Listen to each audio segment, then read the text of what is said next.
এক অ্যালোপ্যাথিক পদ্ধতি লক্ষণগুলি পরিচালনার উপর ভিত্তি করে, যেখানে আযুর্বেদ সম্পূর্ণ পুনরুদ্ধারের জন্য মানসিক এবং আধ্যাত্মিক বিষয়গুলির যত্ন নেওয়ার মাধ্যমে সামগ্রিক শরীরের ভারসাম্য নিয়ন্ত্রণ করে।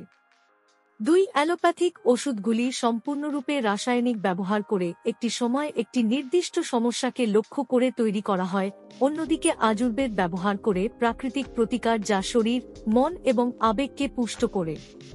3 আযুর্বেদ খাদ্য এবং পুষ্টির ভারসাম্যের উপর দৃঢ়ভাবে ফোকাস করে, যার মধ্যে রয়েছে স্বাদ, শরীরের তাপমাত্রা এবং দোষের ভারসাম্য।